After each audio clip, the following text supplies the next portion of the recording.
Just the tips. All right, everybody, Adam and Mike here, Just the Tips, virtual podcast, number 64. Freezing our butts off back home in New York. Polar vortex. One day we're sipping coffee, it's 70 degrees in the morning. The next day, after a 3-hour flight, it hasn't been above 28 degrees since we got back. Oh, dude, this is ridiculous. I don't understand why we do it. I think we've probably said the same thing last year on last year's podcast, but sooner or later we're gonna learn. So one of the comments on TikTok, you had a cool post about how hard it is to transition, and one of our loyal followers from down south, the post was, "You guys haven't figured it out yet, have you?"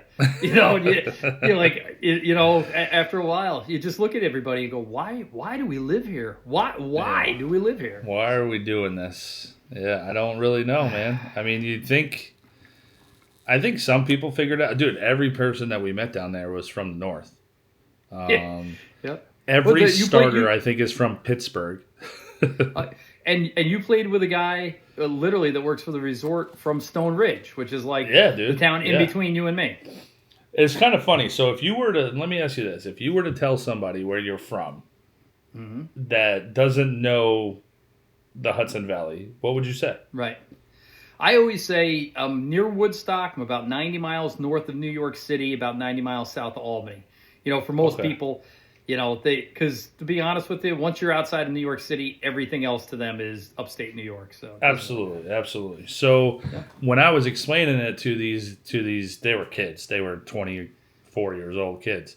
Yeah. He was like, the two I had met before we started the round. So I introduced myself. They're like, "Oh, where are you from?" And I said, upstate New York. I'm like, it's not really upstate, but if it's, we're outside of the city, blah, blah, blah. I gave him the whole spiel.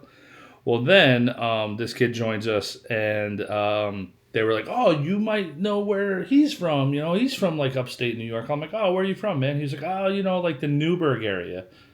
Or no. Yeah, he said I think he said Poughkeepsie area. Yeah. Okay. I was like, "Oh, dude, I'm from," I was like, "Oh, I'm up from near Kingston." And he was like, "Oh, I'm from like Stone Ridge." And I'm like, "Oh, well, I'm from Saugerties." And, and then it kind of narrowed in a little bit more, but I don't know if I would say Poughkeepsie area if I was Stone Ridge. Would you?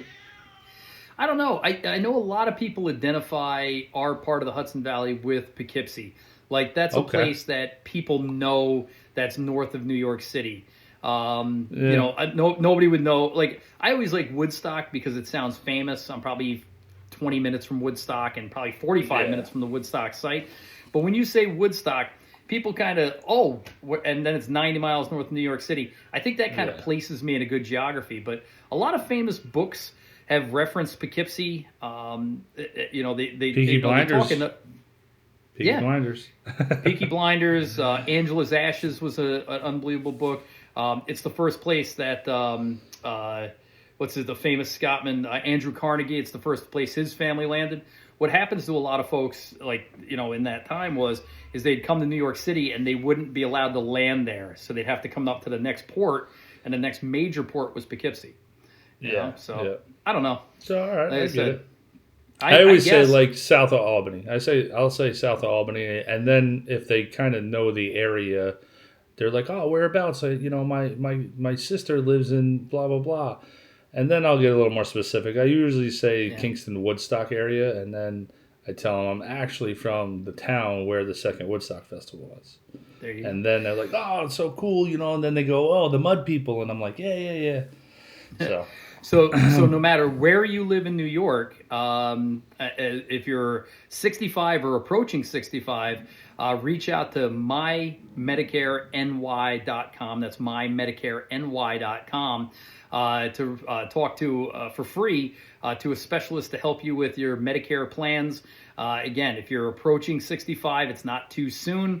If you're after 65 and you didn't get open enrollment in the fall, it's not too late. But call for a free consultation. They can help you save money. They can help you adjust plans.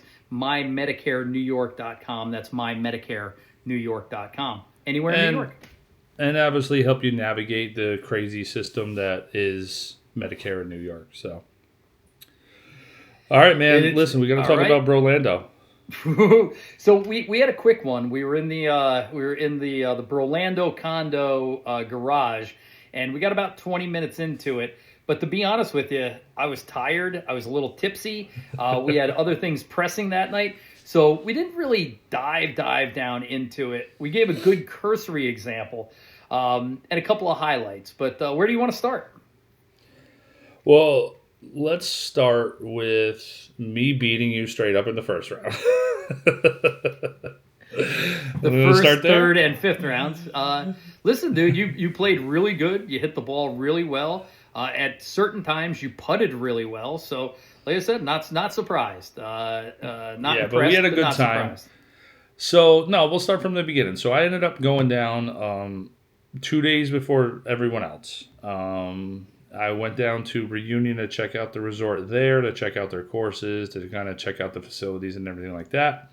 That's a whole nother story. But I ended up playing the Palmer course that they have on property. Played 13 holes there. Teed off at like 320. And beautiful course of everything that I got to see. Resort course, was very nice. Hit the ball really well. Could not putt. Could not chip either, and then I realized, oh wait, I'm in Florida. Gotta bust out the 8-iron. Thank you to the general. Yeah, yeah. Woke up the next day and played the Watson course that they also have on property there. Now they have three courses. I didn't realize there's a Watson course. Okay. Yeah, so it's Palmer, Watson, Nicholas. And the Nicholas course is still technically on property. But again, this is one of those typical Florida resorts where they kind of have like things spread out all over the place. You got to take a shuttle over there, and then there's roads in between and stuff like that. The Nicholas course is off, and I guess it's like kind of hard. It's the hardest of the three for sure. So I played the Watson course, and dude, I really, really liked the Watson course. Nice. It was a resort course. There's not a whole lot of elevation change because you're in Central Florida, stuff like that. Tons of water, and dude, waste areas, right? Like, so Championsgate has those waste areas where you kind of could drop out of and stuff like that. This one had a waste area. I remember hole number, it's got to be 9, 10, 11, 12-ish. There was a waste area running up the whole right side. And then there was a bunker running alongside the waste area. Like, it was like, oh, really? As if that waste area wasn't enough. Then there was like this little sliver of grass and then a long bunker running the whole side of the fairway. I was like, okay, Watson, I see what you're doing here. But very cool course, cool designs. Wasn't one of those courses where it has to be long to make it hard. He has like, I think they said something like 190 bunkers on that course. Ouch! It was Holy insane. cow. So that's like very the Swan. cool. Yeah. That's like twice as many as the Swan. Jeez. I think Swan has like 109, 106, something like that. I thought 112. I think is what they claimed during the renovation. So we know that's bunker laden. To almost have double that is pretty impressive. Dude. I think they had 112 on one hole. Number nine at this Watson course was the tee box is like aiming you straight, but the fairway is like way over here, but not like this. It's literally just adjacent to the tee box, and you just have to hit diagonally. Everything in front of you, Ew. I think, I'm not even exaggerating here, I think everything in front of you was like 30 bunkers. If you just hit the ball straight where the tee marker is aiming you, 30 bunkers. It was great. So you know what's funny about Florida golf, and I think we've played enough to be able to identify that, is that like the Carolinas, Virginia, especially the Strands courses we play, there's a lot of waste area. There's big expanses of sand. But in Florida, they're like super strategic. They know where to put bunkers that you're going to land in them on your tee shot, on your second shot, on your fifth shot.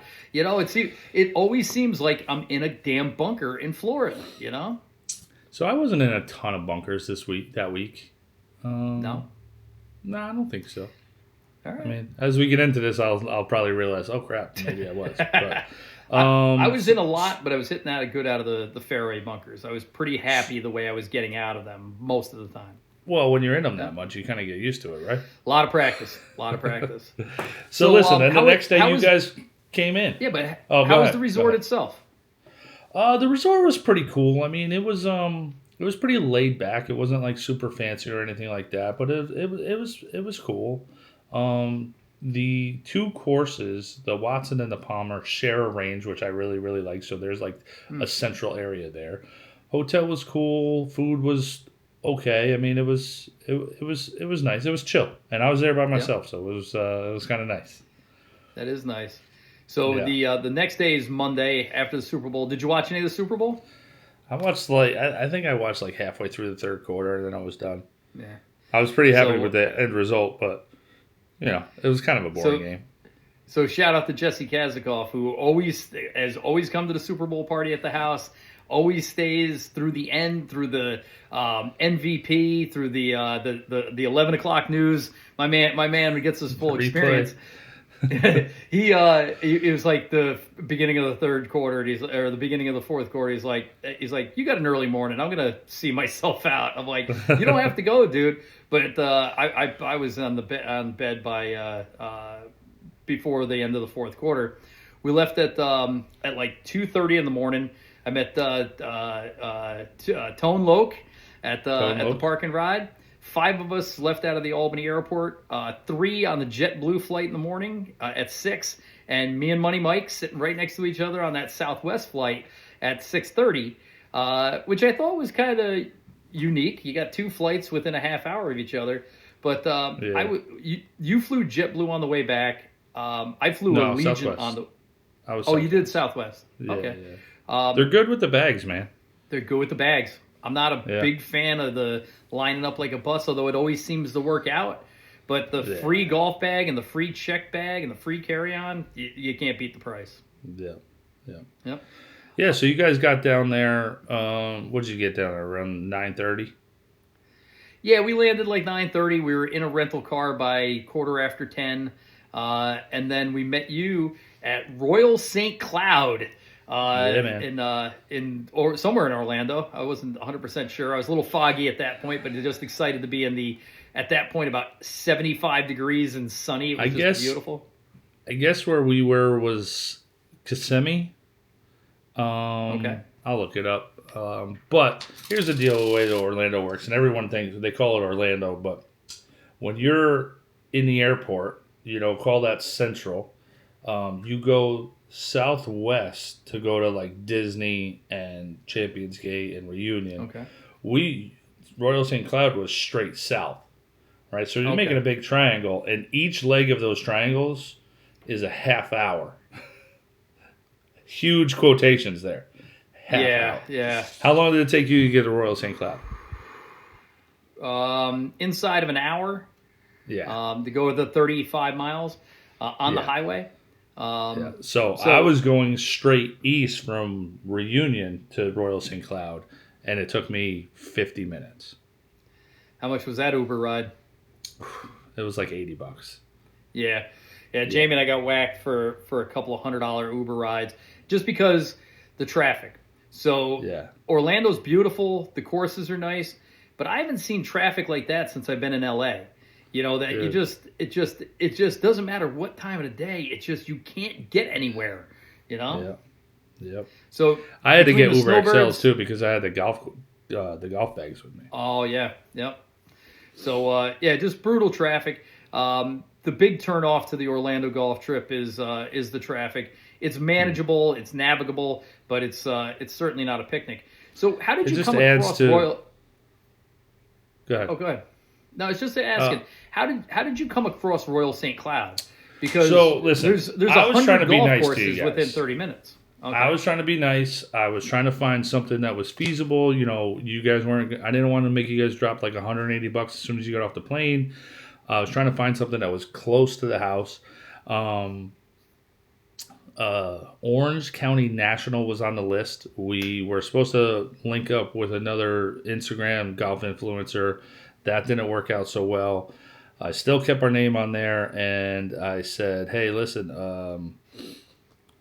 I'm bringing a group of guys. What are we looking at here? And their their price was $190, and I was like, tea time was good. It was kind of right near the airport. Whatever, it would have been totally fine. Except, I asked you guys. You said 190 right off the rip. I'm like, probably not a good idea for a practice round. Haven't swung a club in 2 months. Like, maybe not a good idea. So then I asked Bird. Me and Bird were chatting like a couple days, like maybe a week before the trip, and he was like, check this course out. So I did.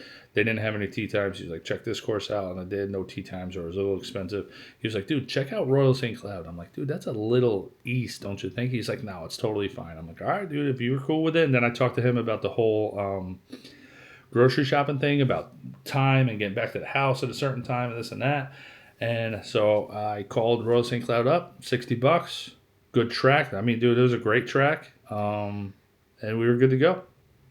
So I was impressed because it's a link-style course in the middle of Orlando. A ton of water, like unexpected amount of water on the course. I mean, I think there was water 3 on nines. 50. Yeah, 3 nines. Good driving range, good practice facility, good clubhouse. But I've never played a course that had a sense of humor. The whole course was just like, it was cute. It was funny. Now, hard course, especially right off the plane. And a great course. But and good holes. Again, right out of the rip, lost like a half a dozen balls in like the first 15 holes. But like signs about the guy who threw his 3-wood into the pond. Signs about about the guy who argued with his wife. They had to make it look more like England, and I don't know why, or more like the greater Great Britain area. They had those Doctor Who telephone booths, all over the place, like for no reason. Yeah. And then they had that the candy machine, golf ball candy machine. What do you remember the name of every hole had a name, and I remember that name being like, it was Poison was the name of the hole, and it was like 165 yard par 3, water on the right, but the green had like a false. It was like a false green. Like there was no way to hit the green. It would just roll off either forward, back, or into the water. And they had a candy machine with balls for like, I don't even know how much they were, but you could put in change. Don't act like you don't know how much they were, because you get 3 of them. I needed 3. I lost a lot of balls that first round. But the whole course was like, it was fun. The beverage cart was I'd never seen a beverage cart like that before. It was like a time and a half the size of a normal beverage cart. It had wood paneling on it, and I think a Cummins diesel in it, or something. I mean, that thing was amazing. It was like an all-terrain vehicle. Yeah, when the beverage cart can go faster than the regular cart, you know that they mean business. It was going faster than the Uber that took us from the airport. But, that lady was hauling. But I really enjoyed the course. I would say if you're in the Orlando area and you're looking for like say you don't want to drop the big money on the resort courses, you're like us, you need a practice round, or hey, listen, I'm not that level of golfer where $200 for the day makes sense. Go to Royal St. Cloud, man. That's a good day. So I think one of the guys talked to the starters, because when I got there, dude, they were super busy. Like they were sending people off. The starters were going. It was hectic.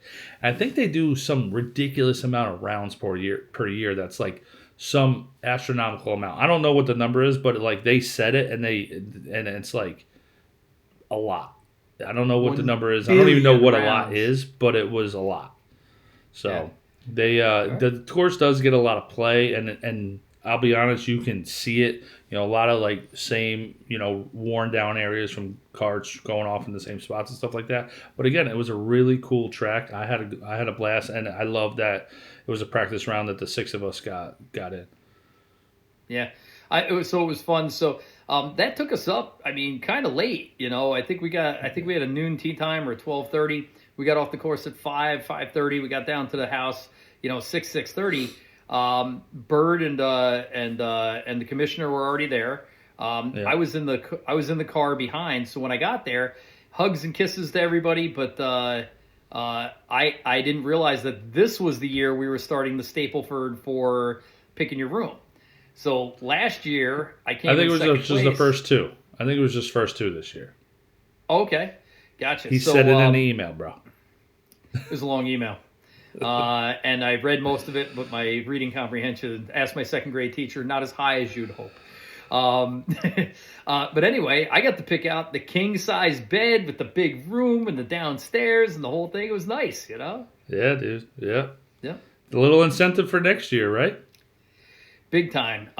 You know, not to get too far off of course, but we should talk. I mean, while we're talking Stableford, how'd you think the Stableford went this year? I think it was good. I think the whole layout was fine. I think you did a much better job of like being prepared and everything like that. Yeah, it was good. I think so. I'd be interested in hearing different scoring systems, because when I looked up Stableford's scoring system, there was like 100 of them, right? Yeah. And you can associate any point value you want, but most of them are weighted kind of like this. So I'll tell you guys the one we used. If you have a one that you like better or something that you use differently, just put it in the comments. I'd love to hear if we could do something better. But we did, the only negative was -2 for a double bogey. Anything double bogey or more, right, was a -2. Bogeys were 0, pars were 1, birdies were 2, eagles were 4, and anything over that was a 10. I don't think we had anything over that. So the way I looked at it was, none of us are playing like great, except for the one guy who got off to a good start. But it just kept you from getting that double bogey. You know, that negative number was brutal. You know, so Yeah. a net bogey was like the goal at the worst. But again, we had folks that had negative scores on the day. You know, Yeah. so you know, it just tells you, you know, a little rusty. You know, Bermuda grass and out of practice. So yeah. But like I said, if you guys use a different scoring system, let us know. Yeah, let us know. Because, so what did we do? We did a -1, a 0. -2. -2 was for double or more. Yep. Bogey was what? 0. Yep. Pars were no 1. harm, no foul. Might as well. Birdies were 2. 2. And eagle or more was 5? 4. Yep. 4. So the way I looked at it was, a bogey didn't hurt you, a par gave you something, a double hurt you, the equal amount of birdie helped you, and then you have the opportunity for an eagle, which over 200 holes you'd hope a net eagle somewhere along the way, especially for some of the higher handicaps, and that would like really help you out. And we had a bunch of net eagles. We just unfortunately had way more doubles. Yeah. Way. Okay. They get it. A lot of doubles. Not just me and Adam. Everybody. No, in totality. So, but again, by the way, that's the way I was watching a thing about playing golf in Ireland, about boys' trips to Ireland, and that's what they said was use the Stableford system, because they're like, over there the courses are going to eat you up. You're not used to playing that style of golf. Your score is going to suffer. Your score is going to stink. And enjoy yourself with a Stableford, you know. And I think it worked out for us, you know. Yeah, I liked it. I mean, again, and also, you know, in the back of your mind, you're like, hey, listen, I gotta stay in this hole, man. I gotta save my bogey here. Yeah. Yeah. Avoid the double. So listen, we had steaks the first night. Commissioner cooked. He cooks great food. I think we could say that a million times on this trip about everything that the commissioner has done for this entire trip. It's been just absolutely amazing. He keeps everything in a folder with a, you know, you need 2 keys. So one guy has a key, the other guy has a key. No, I'm just kidding. No, he does a great job. But we were all set up and ready to go for day one, dude. Wheels up at 6:15. We were, and like I said, for whatever reason, we got a little. I can still hear the nervousness in your. I can still hear the nervousness in your voice. All I wanted to do was go and putt. I was like, I just wanted to get there. And the guy, you know, Money Mike, I normally drive in with, he had some stuff going on. He wasn't right out of there. We had some other delays, and it was like 6:30, and we still hadn't left yet. It like, wasn't 6:30. It was probably like 6:24 when we left. It was not 6:15. And like I said, you know, I was having myself a little panic attack. Long story short, though, we get to the course. It's still freaking dark. Still dark. You know? Yeah. I mean, I don't know what I thought I was doing out there, but we do get there nice and early. But You're more of a Championsgate, feel golfer. You don't even need to see where the hole is. You're just gonna feel it by not even looking out. One into glow the in the pitch dark ball. One glow in the dark ball. Just chase that around. But Championsgate, second year in the row. National International was the play. You and I get to be partners right off the rip. And like I said, we had our walk-up music. We had our it's a good time. check out. You'll see some of the videos coming out. But I don't know. How do you want to do this? I mean, we played the National twice. We played the International twice. And we played Shingle Creek 4 times. We don't have to go into great detail. Hole. Yeah. But listen, we had 2 new guys on the trip that have never played these courses before. Now, we were in their shoes last year, right? So I got Tone Loke. I think he was in our group the first time, and I was playing against him. So obviously, you don't want to sit there and give him every tip in the world. But you also don't want, personally, I didn't want him to think that I was messing with him either. I didn't want to mess with his game plan. But I was like, hey, Tone, listen. We all struggled last year with the chipping, so the bump and run with the pitch and wedge, or the 8-iron, or the flat stick off the long stuff is not a bad play, but it does get frustrating. And I mean, all of us saw it. I still struggled chipping. I don't know. You actually did pretty good with you had your sand wedge, right? Yeah. So the simulator is not up and running yet, but it did have a good chipping area out there and a drill I was working with, and I was chipping off the flat mat and just trying to get. So the drill was there was a piece of foam board with 3 targets on it: a low target, a mid target, and a target about 6 feet in the air. And I was trying to hit those targets from about 15 feet and nip it off the thing. And what I found was I was able to hit it off of the Bermuda, which, by the way, the lies weren't as thin as they were last year. They had some great growing conditions. They had some good, better lies, still thin, but I was able to pick it nice and clean because it's quite honestly the only thing I worked on. Where our boy Tone Loke kind of suffered that same thing that happened to us last year. And God, I get accused of not being empathetic, but man, I felt terrible for him because and we're I don't really have that bump and run game. Now you transitioned to that pitching wedge, a wedge, 9-iron, 8-iron pretty easy, and by the end of the thing, you were knocking them stiff. Well, I just bring it up because we did have 2 new guys on the trip. So we get out to National. Luckily we started on National, thank God. Of course. Great course. All 8 of us on the first tee. We got walk-up music playing. We got the commissioner, got his big red beard going. It was great. It was just a really fun time on that first tee to have, everybody there. We got the music. We got the videos going. We're having a blast. And that was the great kickoff to this trip. And then also playing National, we all had a good time. Yep. Until we got over to International. What were some of your highlights from day one? We'll say day one, okay? Yeah. So day one, again, no real expectations as far as score goes. For me, this was really about kind of testing my health, testing to see how the hand would hold up. It did fine at Royal St. Cloud. I was fine the next day. We were good.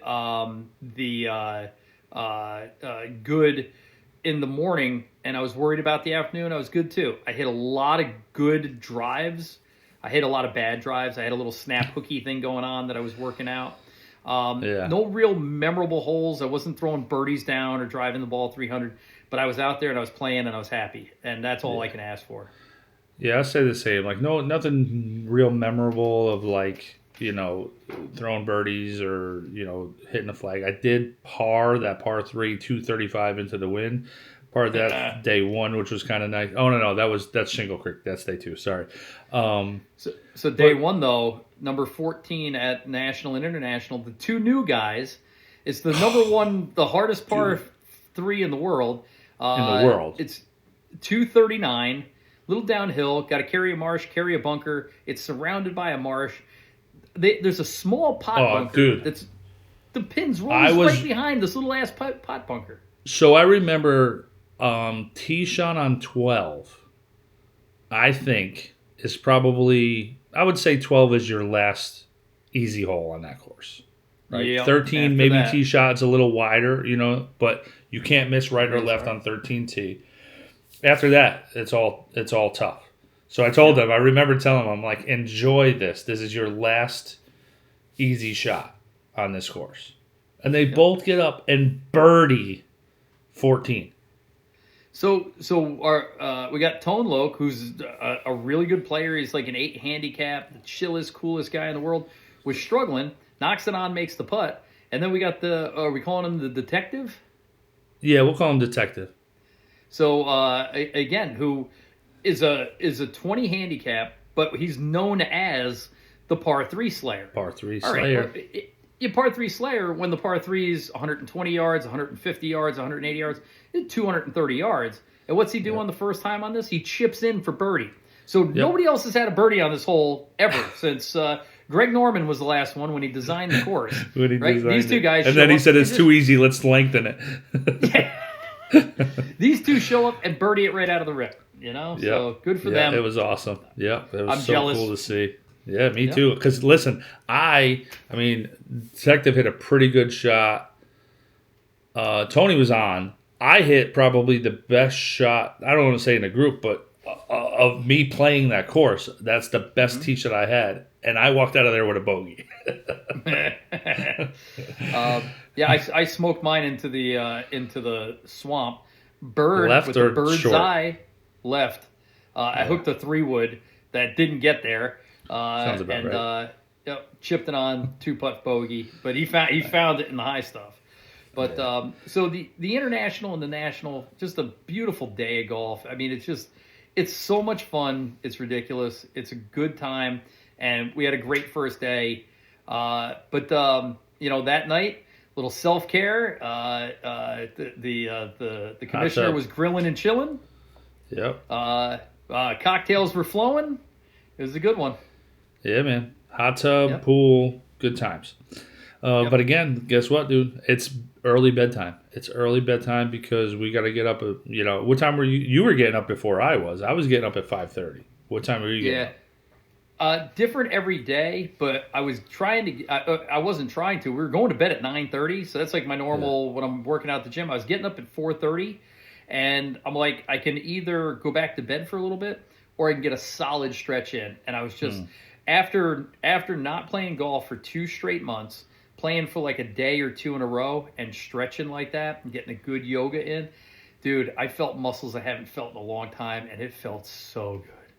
It felt so good. That's all I wanted to do. So I was going to bed early so I could get up early so I could make sure I got that stretch in. So I was going for a walk in the morning. Like I'd hear Bird get up. He's a 4:30 guy too, but he went out and made the coffee. So he'd go back to bed and wait until the coffee was done. I'd grab a cup of coffee, go for a walk, give Jamie a call. Had to wake her up a couple times because, I said I wasn't there.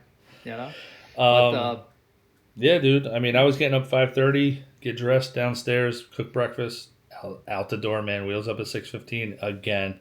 Shingle Creek, which is a little bit further away. 21 minutes door to door in the morning.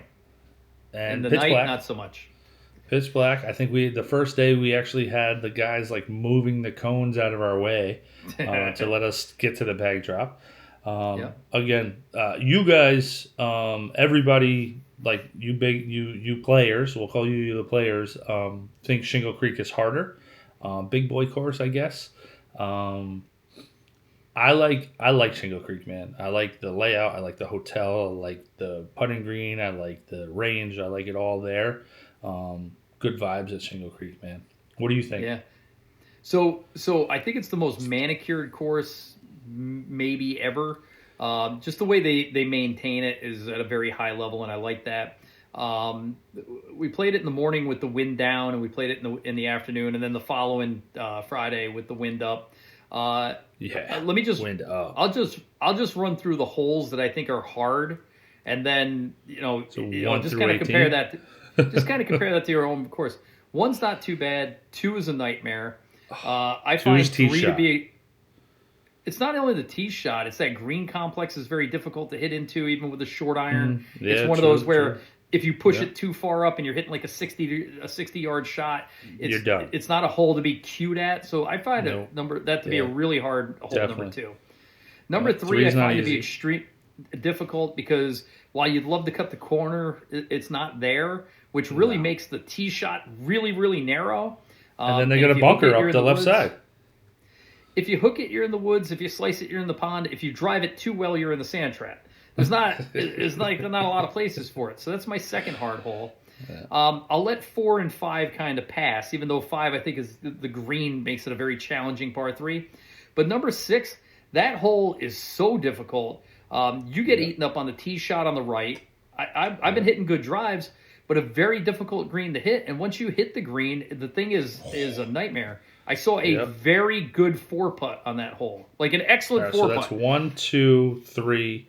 3 of the first 6. 6. Right? 4 of the first 6.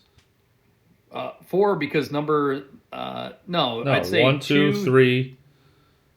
Oh, 1 you're not off saying. the hook. Or, you're letting 1 go. So 2, 3, 6. 2, 3, 6, 7.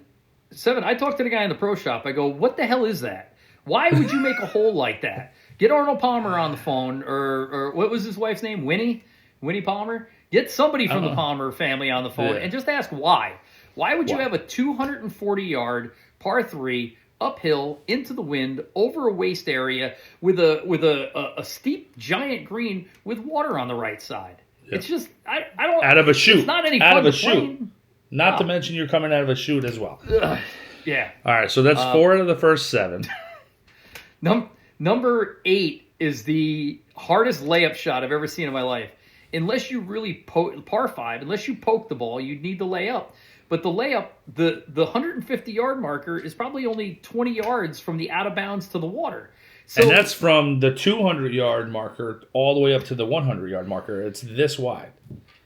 So you're hitting a good drive into an incredibly difficult layup shot.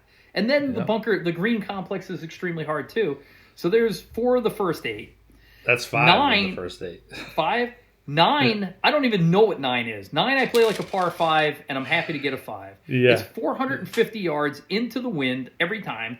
Waist area right, water left, real skinny green. The water on the left comes in real hard. It's a really monstrous hole. I mean, that's 6 of the 9 holes on the front I would consider to be hard holes. Right? Hard. Yep. All right, so I do think that Shingle Creek is harder than the other courses. I just play it better. Maybe it suits my eye better. Me and Arnold Palmer. I don't know. 10. Now let's go through 10. We'll go through it back now. 10, not that hard. 10's reasonable. Yeah, Still difficult. A normal hole in the north. 11 is nightmare.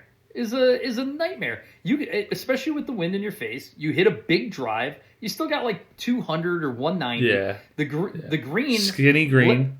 Left to right, there's nothing to it. Front to back, it goes on for forever, but it drops off on both sides to where. What do you think the green and regulation percentage is on that hole from the tees we were playing?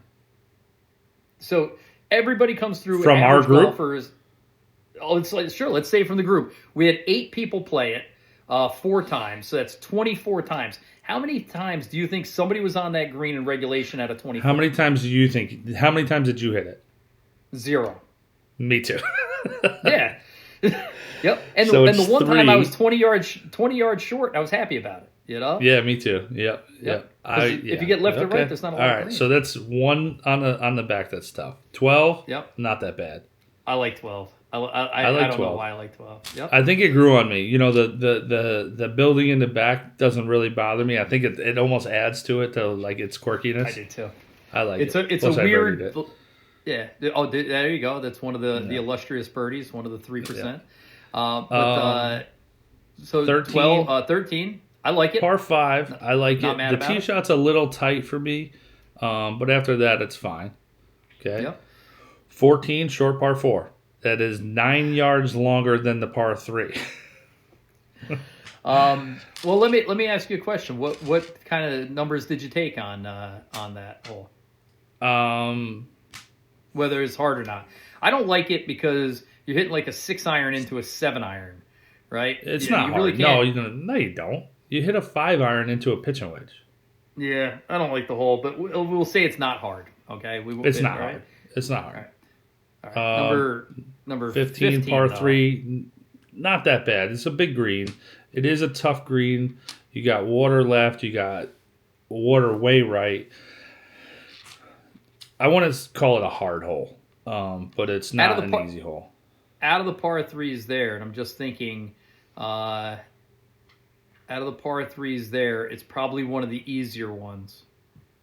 Is it easier than 5? Probably It's not. probably about the same as 5. Yeah, but in the pantheon of par threes of that course, it's to the easier side, so we won't count that one either. All right, So that's so we're really still only at 2 1 hard on the holes back. so far. Just Wait, one. what Just else did you number count 11? as 2? You're Yeah. right. I'm sorry. Just number 11. Yeah. Yep. All right, so now we get up to 16. Par 5. Mm-hmm. It's not an easy hole, except it's not long. It's only like 480. Yeah. Usually in the wind, just because you got water there and it's kind of open and it's always blowing in your face. Not a hard hole though. No. Not a hard hole. If they stretch that out 30 more yards and you would have to hit that third shot, it would be a hard hole. Yep. Into All right, that so green. we're still only on 1. Just 1. Then you get the 17. It's a nightmare. It's a nightmare. 200 yards. 200 yards. Yep. Water all the way up the right. Green is crazy. You got a bunker protecting left. You got a swale even further left if you chicken out. Tri-tier green. Yeah.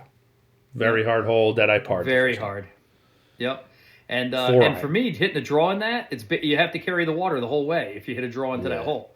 You know? Yeah. Great par, by the way. I was up by we were just getting off the green, and I see a 4-iron knocking onto the green. I'm like, wow. I'm like, that's a really good shot. You know? Yeah, I was pretty happy with that.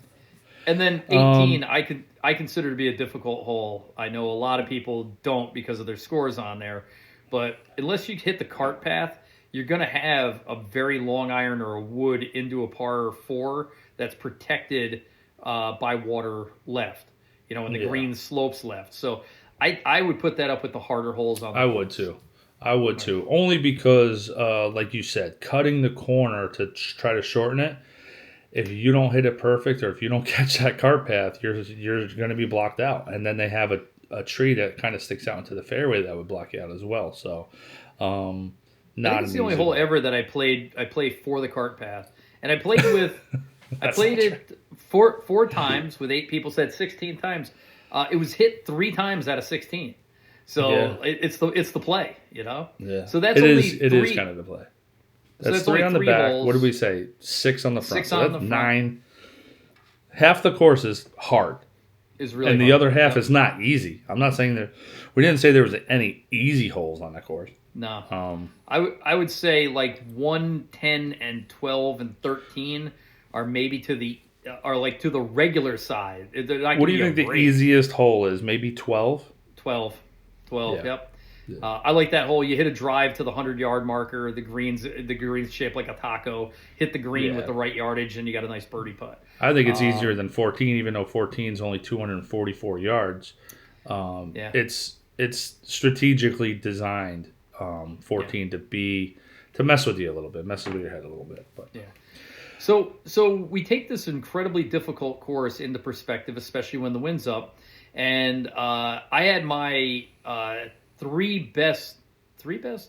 my best 9s. I shot 41 on the back, and then brought it back around on the second 18 with a 42 on the front. So that had been like an 83, but it was 2 separate rounds, so you can't count them. I had a blow up 9 and an 80 and a 41, and then I had a 42 and a blow up 9.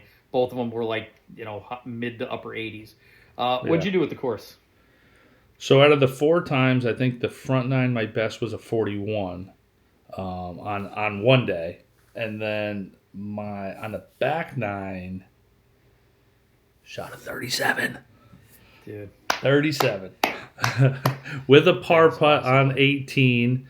I was on in 3 and had I think I had like a 8-footer or something like that. I was in my head, I was like, dude, you got to make this to shoot a 36. Part of me though, and it was like it was hard. And this is like kind of like where I kind of started changing my putting. Part of me was like, all right, make the 36, but you have to guarantee yourself the 37. So I didn't want to overthink things, and that was on, I don't remember what day it was, but that was like kind of part of the part where I was like, all right, dude, stop overthinking things, just get up there, feel it out and just tap it in. And I missed the putt, but I left a little tap in for a 37. I was pretty happy with that. There you go. We won a lot of money, dude. That's some really, really, really good shooting, man. And again, tied for the lowest 9 holes of the entire trip. Again, it's a big boy course. It's really, really difficult, and 37 out there is spectacular shooting, man. Awesomely done. Really well done. I was pretty happy, and it was, I don't want to say it was a boring 9 holes because I was scrambling to save some pars, but it was fun. You know what I mean? You're not dropping, you're not hacking out of the crap, you're not hitting these crappy bunkers. You know what I mean? Like, there's none of that, and it was just kind of nice. It was just nice to not be beat up after 9 holes, Yep. That's the way to finish, man. Being able to come into the clubhouse and toast a beer. So, like I said, I like Shingle Creek. The more I play it, the more I like it. I'd like to play it when the wind is down. We had one morning where the one morning the wind was down. Outside of that, the wind just wreaks havoc out there. Yeah. On the 16th hole, we had the wind. We had the one morning we had the wind at our back, and I clobbered one. And like you said, it's 480. I think I had 182 in. So it's like 298. I mean, like I said. It might even be shorter than that. I'm not taking away from your drive, but I'm just saying it's not. I'm not. But I'm just saying, like, just if we have any like fact checkers in there and listening to our podcast, it's just not a long par 5, but it's definitely. No. The GPS though lets you know how far away you are from the tee. So when you roll up to the ball, you can say, I just hit the ball 235 or 219. I mean, I had a couple of drives that I hit well that were like 215. I had a couple of snap hooks into the wind that were like 189. I'm like, oh my god, wind just blowing. But then you're like, I think they had the tees back. I think they did. They just shouldn't have updated on the GPS. That's it. So again, great golf. Any memorable shots for you? Anything that we were like, man, that was an amazing shot. Yeah, dude. I mean, so I birdied 12. I hit a shot off of the left side that it was just I hit it, and it was a little funky lie, and I'm like, this can either I'm going to hit this good or I might shank this over onto 13. And I hit it, and I don't know if you ever do this, and I do this way, way too often, that I hit the ball and I'm kind of like, based off of the feel or based off of my expectations, I kind of look a certain direction, and it wasn't either of those. It was actually just perfectly straight at the flag. And I'm like, you look up and you're like, oh, all right, cool. And it was like pin seeking, dude. It was pin seeking. So that one was kind of cool. That is awesome. How about you? What do you got? I had a couple of big drives that I was just real proud of. Again, not hitting balls and not working out. The ball jumped off the club, and and you're playing with good players, and you're 20, 30, 40, 50 yards ahead of them. You're like, wow, like I really clobbered that one. But I had Royal St. Cloud. I hit the pin on a par 4. Was kind of cool. I still beat you it still beat me straight up, and I missed the putt for birdie. I had again, I was out of the bunkers so much. There was a couple of really good bunker shots, like green in regulation from 150 yards from a bunker. All those things feel good. But like I said, I hit a lot of good shots, but just none back to back. So yeah, it's tough. Especially when you're coming out rusty, is like linking those shots together, and or capitalizing on like a good chip or a good approach shot, and then like, oh man, the putts. So but it was all in all, dude, it was good. Yeah, so we're running a little long on time here. I did want to get your, impression, of how the guys played. We got nicknames for everybody to protect the innocent, but kind of running through the group and just, highlighting some of the things that we observed from the trip. I'll start with Bird. I mean, the guy comes out and he shoots 78, 76 on the International to light it up. He shot 77 in a practice round the day before. And then he settled in to, regular wintertime Florida golf, shooting some low 80s, scores the rest of the way. But I was just so impressed on how well he played straight out of the gate. Yeah. Well, I think when we get down there, you want to play well. And I've said this in previous podcasts. I feel like golf is different, right? Like when you play football, when you play basketball, when you play whatever, you're like, hey, listen, I'm struggling right now. I'm going to put in 110%. And you can't do that in golf, and you're trying to force shots. You're trying to just play a little bit more aggressive to kind of start battling back. I think we all struggled. I think we all had our good moments. I think we all had our bad moments. I think we all hit good shots. I think we all hit shots that we wish we can take back, dude. But that being said, as the week got on, we all started playing a little bit better. Yeah. And I definitely noticed that, like, everybody kind of getting settled in. We were all kind of like getting acclimated with each other. We're all getting more comfortable playing with each other, riding in the cart, everything. I think we all kind of got a little bit more comfortable and a little bit more relaxed. The other guy that I thought played out of his mind was the detective. The detective. I knew you were going to say it. Who I just don't understand how somebody can be unfazed by everything that was going on. I probably play a dozen or more rounds with him during the year. Sometimes, on the Saturday, Sunday group, sometimes as a partner, sometimes as a competitor. And, I know his game well. Like I said, he's not long off the tee. He's very accurate with the irons. He's not afraid to lay back on a par 4 and try and get up and down from 40 yards. Can be a solid putter and chipper. But he played as well as he plays in the middle of the summertime. So he flies to Florida, hasn't picked up a club since, in forever. Goes down there and just plays his normal Saturday, Sunday game like it's June at Wiltwick. Yeah, dude, totally. And I mean, I think me and you played with him a little bit. No, did we play? We played our first round against him, right? Or maybe our last round. Did. I don't know. I think also. Dude, he was hitting some shots, like striping some shots. And and then didn't think anything of it. Like, was just like, yep, I hit that good. I'm like, dude, great shot. He's like, yeah, okay, thanks. I'm like, no, man. I mean, I don't think you understand how great that is.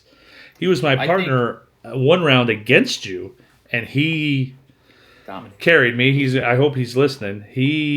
I literally owe him a dinner for that because I blew up on the back nine, and he just demolished you guys on the back. Yeah, single-handedly. What was that? National. That was National. Me and Money Mike versus you and the detective, and he just came to play, and he was steady Eddie. Although I think in the Stableford he had more net eagles than anybody. I think he had 3 or 4. Oh, and it just he ended up coming in second. Yeah. By Speaking 4 of Money points. Mike, I thought Money Mike played awesome, especially considering he had a little injury. Tweak going on. Might have seemed like an injury is only small when it happens to somebody else. When it happens to you, it's the biggest thing in the world. But he, Royal St. Cloud and then battled through. But man, his driver has really come along in the last year. Like night and day. It's like he was mashing that thing for again, as the week got on, he got a little bit more confident and a little more comfortable with what he was. I guess like pros say this too, is like, oh, I know what, this is the shot I have today. I don't, I can work the ball today, or I only have a fade today or something like that. He just started trusting that and was ripping at it, dude. It was really cool to see. Yeah. And the best putter on the entire course. I mean, not in our group, on the course. The first day we played with him, I think he made 60 feet of putts in the first 3 holes. and Yeah, 1,000 dude. for the week. It was Yeah. a putting display. So again, Yeah, it was pretty congratulations, Money impressive. Mike. Yep. The general continues to impress. A year Always. older, a year wiser, and like I said, man, you got to give that dude credit too. It took him a couple days to loosen up, but once he did, like the last day at Shingle Creek, he was really swinging the club. Just nice. would not go away. He just would not go away. We'd win a hole, they'd win a hole. Gary would win a hole. Like it was impressive. Like I was expecting that last day to get him a little bit, and he stepped it up, and he played great. And what about and chipping with the 8-iron? He like invented that. I think back in the like the early part of the 1900s. With a wooden like a mashie. I think it was a mashie or a niblick. But dude, that dude can chip with that 8-iron in the Bermuda grass. Yes, he can. Felt for Tone Loke. Again, he got eaten up a little bit by the course, but the last round was like all redemption, man. I think he saved his very best for last, and I was happy to see him come bouncing back. I hope he comes back next year because just a little bit of Florida knowledge, and he'll be right there with us. You know, yeah, totally. Yep. And then and just a shout out to the commissioner. You got to give somebody a lot of credit that plans it, executes it. Has to shepherd us around like a bunch of Girl Scouts, a bunch of cats trying to herd cats. He had a new driver, new wedge. Yeah, new wedge, coming off of dude, he had that wedge. I think I played against him, and he was nipping this thing so good, dude. I'm like, I saw it come off the club face. I'm like, dude, if that don't spin, that's going off the back. 1, 2, check, stop. I'm like, walk up, tap it back to him. I'm like, that's good. He did that probably 5 times that round where he just had a little nipper and just sat right, like at least 12 inches from the hole. 5 times. Well, he had the one, right? You were standing on the green. He was 55 yards out, and what happened? Yeah, he dunked that one on the first hole at International from 55 yards out. That was awesome. And I was up on the green to watch it happen. It was really, really cool. I wish I had a camera out for that. It was so cool. Yeah. So like I said, nobody set the world on fire except for maybe Bird and the detective. And the rest of us, had our ups and downs. But dude, I hit so many good shots. I'm not disappointed. Yeah, I know next week will be our goal interview, or our end of year goal. Did you put your scores in? I did. Yeah, I did too. And we'll talk about it next week. Yeah. Last thing I got real fast. No.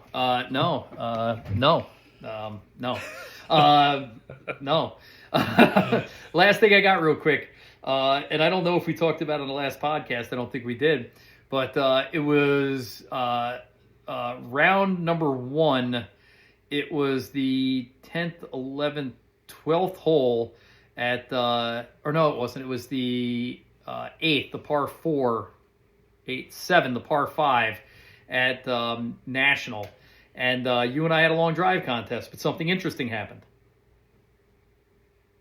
Oh, yeah. It finally took you, what's that, 25 holes where you realized I had a new driver? Dude goes out and gets himself a new driver before the trip and doesn't say anything. And I don't know, we only played like 100 rounds a year together. Yeah. You've had that driver for 2 years. And I go, long drive competition, and I smack one out there. And I go, he's going to hit some high spinny thing with this stealth. It's going to get eaten up in the wind. And I look and I go, where the hell's the stealth? Where's the spinny, high spinny thing? Right? And you got this. What'd you end up getting? I got an AI smoke. Callaway AI smoke. Yeah.